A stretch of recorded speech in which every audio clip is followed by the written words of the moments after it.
reconhecer aqui a pessoa do pastor local, muito receptivo. Obrigado ao corpo docente dos obreiros que nos recebeu, ao irmão Jonas, sempre grato aí pela honraria que tem nos dado, a todos os irmãos, enfim. Meus prezados, como hoje é um culto voltado ao trabalho de missão, eu tenho por responsabilidade falar algumas coisas concernentes a isso, e não fugirei do tema, mas existem alguns princípios antes de nós cumprirmos o ID de Deus. Não é só para evangelista, não é só para pastores, o ID é para todos. Jesus não especificou pessoas de tamanho, de raça, de condições financeiras para falar do teu nome. O evangelho tem que ser pregado em tempo e fora de tempo, independente de quem seja. Se você pode, não faça missão, certo? Por essas razões eu quero aqui fazer uso de um tema. O tema está aqui basado no primeiro livro ou carta de Paulo escrita a Timóteo. O capítulo que nós iremos usar é o capítulo de número 4,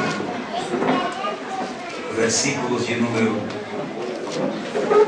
9 até o verso de número 13. 1 Timóteo, capítulo 4, versículo de número 9 até o versículo de número 13. Quando você for ler aí, eu vou tomar aqui o lápis de leitura, podermos ter um tempo hábil para falar concernente a isso. O verso 9 diz assim: fiel é esta palavra e digna de toda a aceitação, pois para isto trabalhamos e lutamos, porque esperamos o Deus vivo, que é o Salvador de todos os homens, principalmente dos fiéis. Manda essas coisas e ensina-as. Ninguém despreze a tua mocidade, mas seja exemplo dos fiéis, na palavra, no trato, na caridade, no espírito, na fé e na pureza. Versículo 13 e último: persiste em ler, exortar e ensinar até que eu vá. Você pensa bem? Amém. Agora pode tomar aí o seu assento. Aleluia. Meus prezados irmãos, esse texto é um texto de muita valia e responsabilidade para nós que conhecemos o que diz respeito ao trabalho missionário. Falar sobre missões, em primeiro lugar, é preciso aprender que nós, seres humanos, não temos poder algum se não vier do céu para convencer homens, mulheres, enfim, a humanidade. Existe um agente como igreja, um agente pacificador, e ele permanecerá conosco até o dia em que a igreja ascendesse aos céus. Suas responsabilidades são patentes em nosso meio, e entre três que é peculiar a ele: convencer o homem do seu pecado, do juízo e da justiça. O ato de se convencer é provar a nós, irmãos, a necessidade e a urgência que temos de conhecer mais de Deus. Por isso que nós ficamos a pensar, e tantas vezes na semana nós apregoamos a mensagem, ou às vezes a igreja sai em um trabalho de missão urbana, levar a palavra de Deus à nossa sociedade onde nós nos localizamos. E por incrível que pareça, parece que o número de salvação tem reduzido-se a muito. E daí ficamos a nos perguntar conosco mesmo: por que Cristo não salva mais ninguém? Por que vidas não conseguem mais se render a Jesus, ou não o reconhecem assim como uma suprema autoridade, sendo Ele Senhor nos céus e Senhor na terra? Eu disse e vou refrisar, irmãos, para fazer missão existem alguns critérios a ser seguidos. E o primeiro dos critérios, irmãos, é que se eu não consigo convencer a humanidade, aos meus parentes, aos meus colegas de trabalho, que Jesus é Senhor, pelo menos eu esteja convencido. Porque às vezes queremos influenciar tantas pessoas, ganhar tanta gente, e esquecemos também de nos conciliar e nos convencer que nós também precisamos de Cristo. Aleluia. Por essa necessidade, Paulo escreve uma carta E há um jovem que aos olhos dos homens um pouco inexperiente, mas seu nome já denota Timóteo, traduzido é aquele que honra a Deus. Tinha como missão em apresentar à humanidade da igreja onde era, né, irmãos, os princípios de se seguir a Deus. E você vai observar que entre elas, ou entre esses princípios, o primeiro deles, como regra de fé, era obedecer, ensinar a palavra de Deus. Não existe outra forma, se o Espírito Santo de Deus, que é o agente convencedor da humanidade, através da palavra que foi pregada a nós para convencer o ser humano. Nós não vamos convencer ninguém, irmãos. Por isso que Salomão disse em Provérbios 9:10 que o princípio, o começo de todo o sábio, diga-se de passagem, sábio não é quem sabe mais do que alguém, irmãos. Um ser intelectual não é aquele que é dotado de diversos idiomas e conhece todas as línguas pertinentes do nosso cotidiano. Não. Uma pessoa intelectual é aquela que raciocina, que julga e compreende as necessidades do nosso dia. Daí eu entendo porque a Bíblia Sagrada diz, irmãos, o que vale o homem ganhar o mundo inteiro e ao mesmo tempo ele está se perdendo-se paulatinamente. Eu preciso me convencer que antes de eu levar a mensagem da cruz que salva alguém, eu preciso me certificar que eu estou sendo também garantido de salvação. Antes de eu apresentar Cristo a alguém, eu preciso abraçar essas verdades. Essa mensagem está falando comigo. Eu tenho que viver, eu tenho que andar, eu tenho que obedecer a palavra de Deus. Eu preciso disso, irmãos. Por isso que Paulo diz: esta palavra é fiel, é digna de toda a aceitação. Pois para isso trabalhamos. E quando falamos em trabalho, logo pensamos em dificuldades. Se levantar pela manhã, enfrentar coletivos cheios e às vezes submeter a coisas que para nós, irmãos, é algo assim inaceitável. Mas às vezes vale a pena, porque a recompensa vem no final do mês. E com Cristo é a mesma coisa, irmãos. A Bíblia diz que o nosso trabalho em Deus não é vão. Aleluia. Sabe por quê? Porque terá uma recompensa. Terá uma recompensa. Todo trabalhador que trabalha para a obra de Deus tem o seu pagamento. Todo aquele que lança a mão do arado para fazer a obra de Deus, fique tranquilo. Com aquele que pensamos que vai se perder, Deus está trabalhando e vai arrancar essas almas e vai trazer para a sua presença. É percebermos, irmãos, a necessidade de tudo isso. E daí eu entendo que dentro desses princípios básicos, nós às vezes evangelizamos, às vezes levamos a mensagem, mas esquecemos-se. E esse agente convencedor parece que não faz mais parte dos nossos cultos, irmãos. O Espírito Santo está tão longe das igrejas hoje que não conseguimos mais convencer ninguém. Pregamos mensagem da cruz, pregamos mensagem de Santa Ceia, pregamos que Cristo morreu, ressuscitou no terceiro dia, mas parece que ninguém mais reconhece a necessidade de servir a Deus. Sabe por quê? Porque esquecemos a fidelidade de seguir e obedecer a palavra de Deus. E por isso andamos em trevas espirituais. É o que a Bíblia diz, irmãos, que a ausência da luz impera as trevas. Mas quando raiar a verdadeira luz da palavra de Deus, irmãos, aqueles que estavam em trevas vão viver a verdadeira realidade. E Cristo é a luz do mundo, morreu, mas ressuscitou para trazer a paz à nossa humanidade. Quantos têm certeza disso? Levante as mãos. Não existe verdade maior do que essa. Sim, na verdade. Era machando a vacia. Deus vivo, aleluia! Ele é o princípio de tudo isso. João capítulo, ele diz: no princípio ele é verbo. O verbo estava com Deus. Pela linguagem gramatical, verbo, irmãos, é a essência daquilo que veio dar nome aos seres e às coisas que existem. O verbo é para isso, ele veio para denotar nomes. E outrora o pecado apagou o nosso nome, não tínhamos identidade. E sabe o que ele fez? Se não tem ninguém para fazer isso, capaz o suficiente, pode ficar tranquilo, eu pago o preço. Paulo disse em Colossenses 2:13, irmãos, que o preço que havia de ser pago pelo nosso pecado, Jesus Cristo abriu o seu braço e disse: eu vou fazer missão através do meu sangue.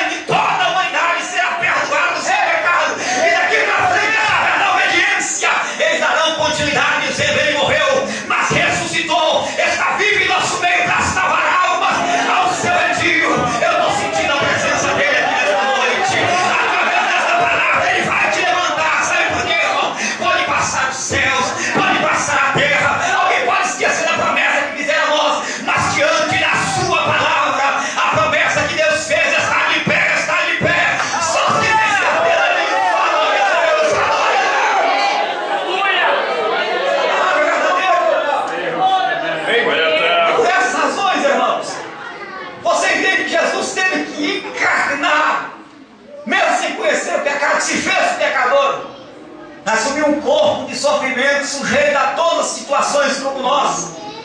Jesus, como homem, sentiu fome, sentiu sede, sentiu tristeza, sentiu a agonia e o desespero de estar solitário em momentos de angústia. Mas tudo isso foi para provar que vale a pena, irmãos, trabalhar incansavelmente para o reino de Deus e apresentar a sua palavra. O salmista disse, irmãos, no Salmo de número 119, versículo 105, que a palavra do nosso Senhor, ela é lâmpada para os nossos pés e é luz para os nossos caminhos.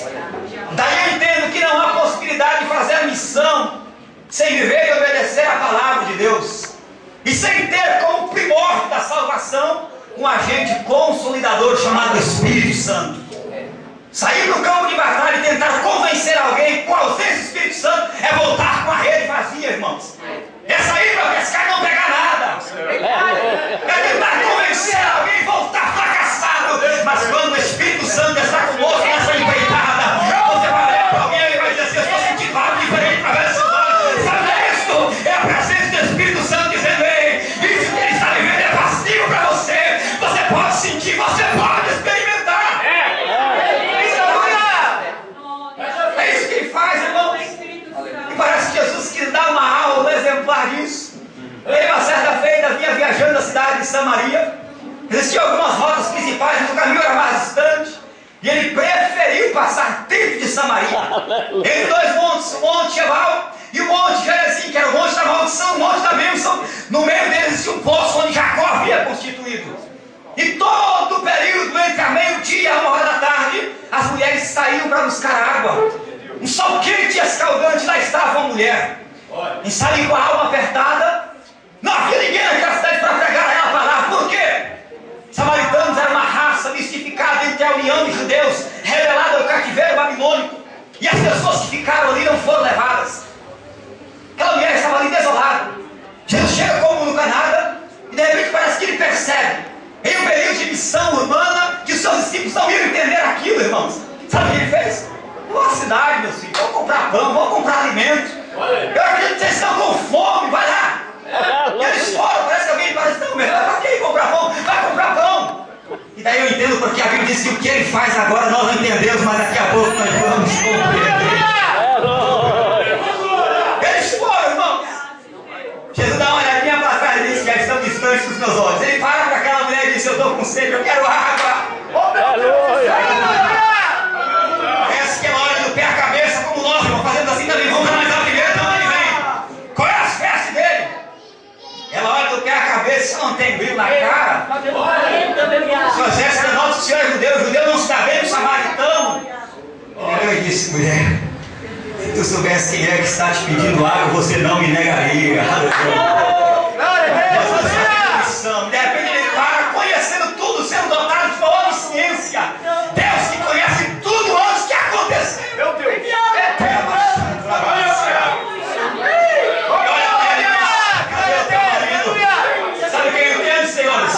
É que Jesus é conhecedor de todas as situações. Não existe nada que passe sem o conhecimento de Deus. Ele conhece tudo que vai acontecer, o que já aconteceu e o que está prestes a acontecer. Olha aí, disse: cadê o teu marido? Quando eu disse: mestre, eu não tenho marido. Aí parece que ele coça a cabeça e diz: eu tenho que me revelar. Se assim bem, eu sei. Você teve 5. E este agora também não vai ser salvo. Mas como tu sabe disso? Estava ali a própria essência do Evangelho. Aleluia. Irmãos, como não havia ninguém de judeu ou de Israel que entraria na cidade de Samaria para levar a mensagem, sabe o que Jesus fez? Que não tem ninguém que vai lá, ela vai ser a precursora, ela vai levar a mensagem. Ele preparou aquela mulher e disse: tranquila, filha, sou eu mesmo que te faço, que a água que eu vou te dar não vai só matar a tua sede física, mas vai criar dentro de você um oceano de graça que vai jorrar até a grande eternidade. Aleluia! Sabe o que era isso, irmãos? Era a presença do Espírito Santo dentro dela. Quem ia convencer ela hoje, quem ia convencer ela amanhã que ela tinha necessidade de todos os dias beber daquela água. Por isso que a Bíblia, quando fala de água, sempre vai trazer o exemplo da pessoa do Espírito Santo de Deus. Isaías 12:3 diz, irmãos: e vós com alegria bebereis água da fonte da salvação. Esse rio que emana do trono de Deus, aí está presente nos nossos cultos, irmãos. Se existe alguém sedento desta água, fonte estar aqui, pode fazer concha com a mão e beber desta água, porque esta água está presente nesta noite. Ela vai saciar você. Quem sabe entramos aqui hoje como essa mulher, todos os dias ia pegar água, mas nunca saciava a sede, irmãos. Quem sabe até o nosso cântaro cheio, com a tampa suja de barro, e água é a menor noção que se tem, o resto é só lama. Mas nessa noite Deus reservou uma porção de água, dizendo: ei, você vai sair daqui hoje saciado, vai sair daqui hoje com a sua sede farta, porque o rio de Deus está fluindo aqui nessa noite. A mulher saiu correndo, foi anunciar. Sabe por quê? Porque ela se convenceu, irmãos, da necessidade dessa fonte espiritual. E Paulo tinha conhecimento disso, sabendo, irmãos, que todo homem tem essa necessidade. É tão notório isso que quando recebemos alguma coisa nova, a primeira impressão é denotar alguém, falar para alguém das experiências, das conquistas, das coisas que conquistamos. A primeira impressão é essa: eu tenho que falar para alguém, eu tenho que desabafar com alguém. Agora imagine, irmãos, testificar para alguém de uma verdade que nem eu mesmo conheço. É difícil, irmãos. Por isso que Paulo disse, irmãos, que a palavra de Deus é fiel e digna de toda a aceitação. E de repente ele fala: manda essas coisas e ensina. Mas como ensinar algo que eu não sei, que eu não conheci? Por isso que precisamos ter uma experiência maior com esse Espírito. E evangelizar não é só sair com o folheto na mão, não é apresentar um Cristo que você não conhece, mas é ter experiência com Deus. E olha, uma vez eu vivia assim, desse jeito, agora eu estou vivendo uma nova experiência com Deus. É testificar daquilo que eu conheço, que eu tenho conhecimento, irmãos. Agora, quando não se tem experiência com Deus, não dá para apresentar, não dá para falar, irmãos, não dá para exemplificar. Por isso que eu fiz questão de denotar até um tema para esse trabalho, e o tema seria avivamento espiritual, a missão dinâmica da igreja. Quando eu falo em avivamento, significa trazer a vida, aquilo que para muitos já não é mais realidade, irmãos. Paulo disse em Romanos 8:9 que nós não estamos mais na carne, mas sim no Espírito, se é que o Espírito de Deus está em nós. Se esse tal não tem, nós não temos parte com Deus. E como eu vou apresentar Deus para alguém se eu não tenho parte com Deus, irmãos? Em Gálatas 2:20, Paulo disse, irmãos, que nós já estamos crucificados com Cristo. E já não vivemos mais nós, mas Cristo vive em nós. Que a vida que outrora, que eu vivia na carne, hoje eu vivo na fé, da certeza que Cristo morreu para a minha salvação. Eu entendo. Eu compreendo, irmãos, que existe uma necessidade de nós termos experiência com esse Espírito Santo. E diga-se de passagem, ele é o agente que apresentará a igreja a Deus.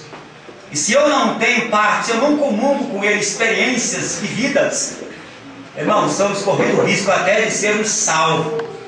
Salvação não é através de fé. Salvação é através da graça, é um dom de Deus, para que ninguém diga: eu estou salvo. Isso é dele, irmãos, é dom dele, para que ninguém se vanglorie. Mas a fé é um atributo.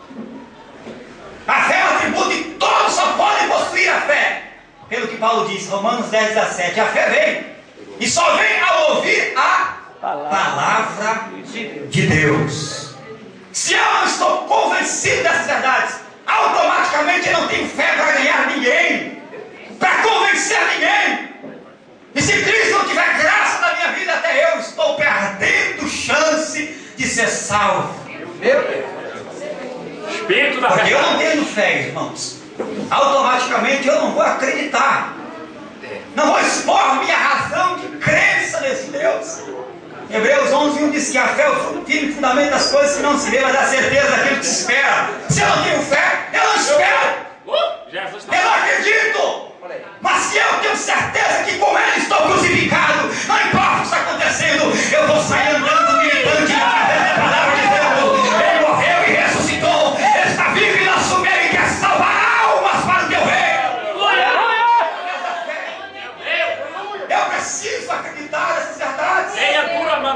sobre a cama. Glória a Deus! Aleluia! Glória a Deus. Eu preciso acreditar nessas verdades, irmãos. Glória a Deus. Eu preciso dar razão a essas verdades. É. Por isso que através disso Paulo diz, irmãos, não despreze a tua mocidade. Isso não põe caráter de alguém velho ou de alguém novo. Porque diante de Deus, irmãos, até os velhos se renovam. Isso quer dizer que não existe desculpa para fazer a obra de Deus. Não existe desculpa para fazer a missão. Mas isso é delegado aos pastores que são mais novos. Eles vão não de maneira alguma. Se eu não consigo ir longe, que evangelizo o meu amigo que está do meu lado, sentado comigo no banco, de repente ele conta ali uma mágoa, chorando, e eu olho e diz, rapaz, eu tenho solução para isso. Você tem como mudar essa história, aleluia. Eu sei o que pode quebrar essa algema e trazer de volta a paz. Aí olha para o lado e diz, o negócio complicou. O rapaz falou que é espírita, está passando por um problema. E eu que conheço a verdade de Deus, sabe o que eu vou fazer? Eu vou contar as minhas também. Ah, mas isso aí é normal, eu estou passando por tantos problemas. Meu marido está assim, meu filho está assim, o emprego está quase perdendo. Que isso, meu irmão? A palavra de Deus é que muda a história do homem. Eu preciso acreditar que aquele que nos fez a promessa é fiel e ela está de pé. Não importa o que está acontecendo, vai cair 1000 ao meu lado, 10.000 à minha direita, mas sobre mim é uma proteção de Deus, eu não vou ser atingido. Aleluia. Deixou de crer, deixou de acreditar, vai perdendo as razões. Paulo olhou e disse, irmãos, uma dessas coisas que ensina, persiste em ler, exortar e ensinar. Aleluia. Sabe o que eu aprendo aqui, irmãos? O tempo já está indo embora.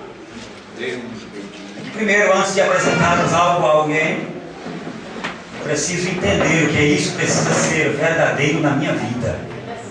Eu vou contar uma experiência, não sei se eu já contei isso aqui, mas se contei, algumas pessoas podem não lembrar.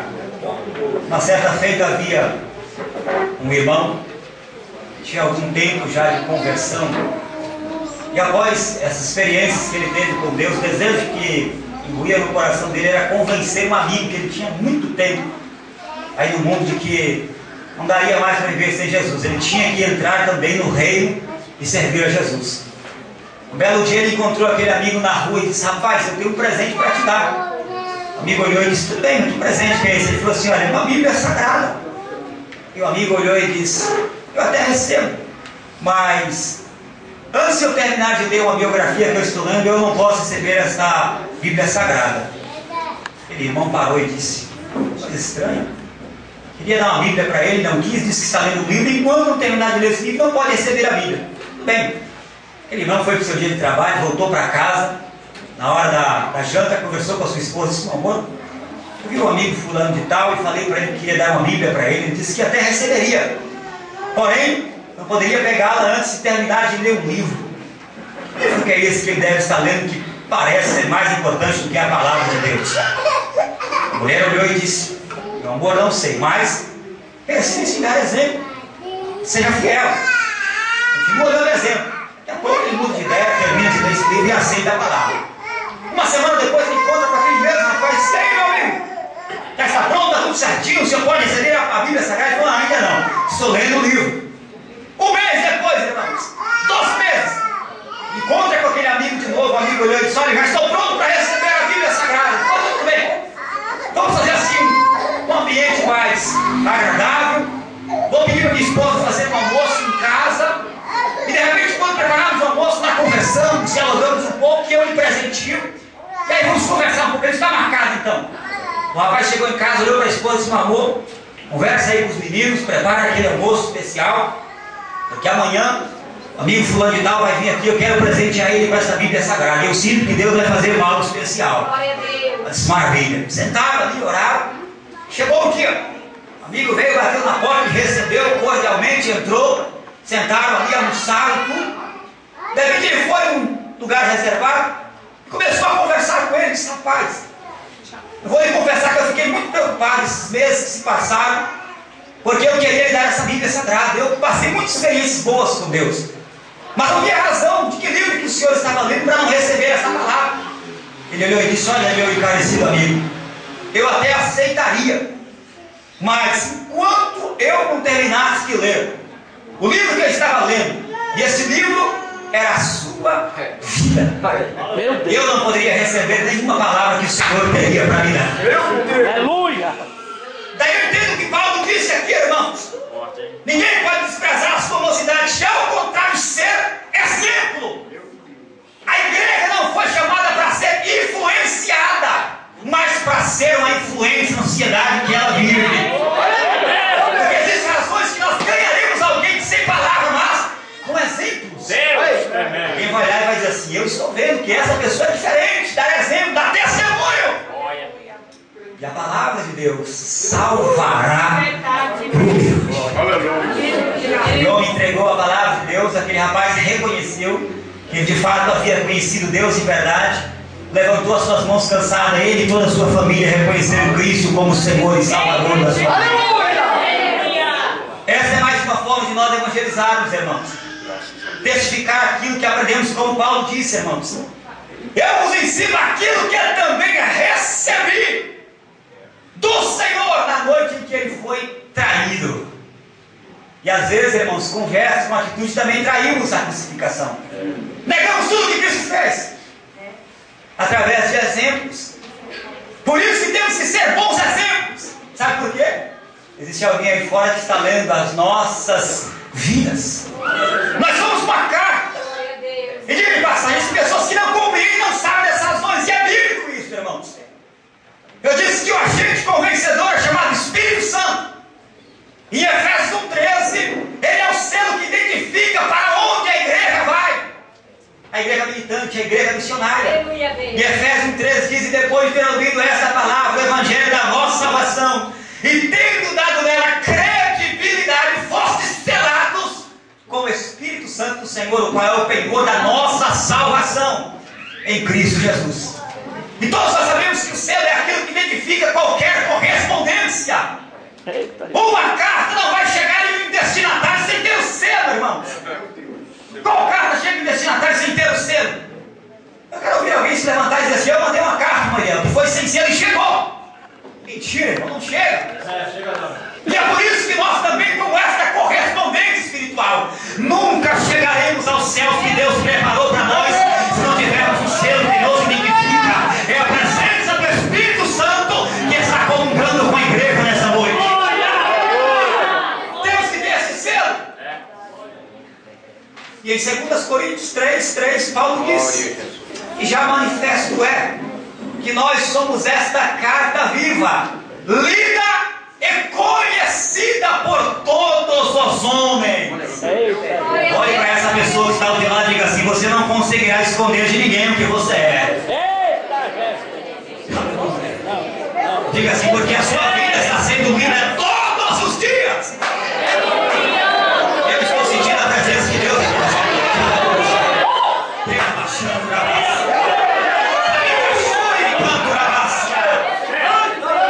Antes de apresentar Cristo para alguém, eu preciso conhecer Deus de verdade.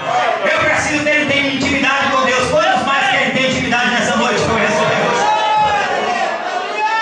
Precisamos voltar a ter intimidade com Deus, irmãos. Precisamos voltar a ter mais intimidade com Deus, irmãos. A abraçar as causas do reino de Deus, a viver as coisas que dizem respeito ao reino de Deus. Porque às vezes pensamos, irmãos, que ninguém vê o que vamos fazer. Mas existe um olho que tudo vê e contempla os olhos especiais de Deus. Essa carta que foi escrita, que Paulo diz, 2 Coríntios 13, ela não foi escrita com tinta, que pode ser apagada com o tempo. Não foi escrita em pedra, irmãos, que com o passar do tempo também vai se lacerar.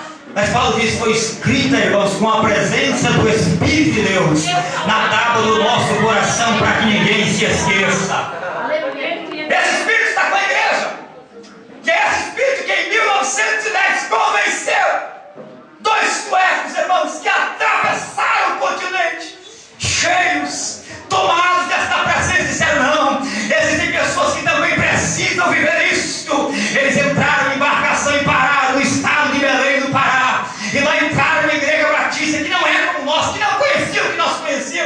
Enquanto um aprendia o dialeto, irmãos, da língua portuguesa, o outro ia apresentando a Cristo da forma que eles conheceram. Quando ele voltava para casa, dizia: o que você aprendeu da língua? E um ensinava para o outro. Mas um belo dia eles entraram numa reunião e disseram: olha, ei, Berg, pode falar a língua? Ele disse: olha, temos que apresentar esse Deus. Ele olhou e começou a apresentar o que esse Deus fazia. Esse Deus fazia maravilha. Esse Deus batiza os homens, prepara o Espírito e leva para os céus. E lá estava uma senhora com 80 anos de idade, irmãos, ansiosa para ter experiências com esse Espírito. Ela volta para sua casa em uma rua chamada Rua São Genômeno. O número da sua casa era 224. Seu nome era Celina de Albuquerque. Ela entrou em sua casa com as janelas abertas, dobrou os seus joelhos ali e disse: Espírito Santo de Deus, se é isso que esses dois malucos apresentaram aí é verdade, eu quero ter experiência com o Senhor nessa tarde. E ela começa a orar, irmãos. 10 minutos se passou. Parece que Deus cruza o braço e diz: não é desse jeito que se apresenta a Deus. O salmista diz em Salmo 51, verso 17, que o espírito quebrantado e o coração compungido, a este Deus não despreza. O crente pode estar passando prova, mas quando ele entra em uma reunião como essa determinada, irmãos, que Deus fez promessa para ele, pode ter certeza que o Senhor vai se colocar de pé, os céus vai se abrir e a presença dele vai tomar todo este lugar. Aquela mulher começou a orar por 10, 20, 30 minutos, 3 horas de joelho. E daí eu entendo, irmãos, que no original do grego a palavra Espírito significa ruach, vento do Espírito. E foi o mesmo que aconteceu em Ezequiel 37. O vento do Espírito soprou naqueles lugares e fez com que aqueles ossos todos dilacerados se colocaram de pé. Mas no original do hebraico a palavra Espírito significa pneuma, e é daí que vem a raiz da palavra pneumatologia, estudos concernentes à presença do Espírito Santo. Na linguagem, irmãos, da medicina, pneuma significa ar comprimido. E daí eu entendo que todo crente que tem experiência com Deus, é a presença deste Espírito tem que estar comprimida dentro dele. Hoje, amanhã, mês que vem, ano que vem, dizendo: você precisa da presença dele, você precisa da presença dele, você precisa da presença dele. Quantos nessa noite tem essa necessidade? Levante, levante, levante as mãos e adore, adore, adore. Ela vai chamando a Ele está aqui nessa noite para te renovar de novo, para te colocar de pé de novo, meu filho. Essa é a presença que comprime todo o nosso ser, a reconhecer que só existe um Senhor e mediador entre os céus e a terra, Jesus Cristo, o nosso Senhor. Eu vou fechar a Bíblia Sagrada aqui e já estou encerrando. Essa é a necessidade da igreja.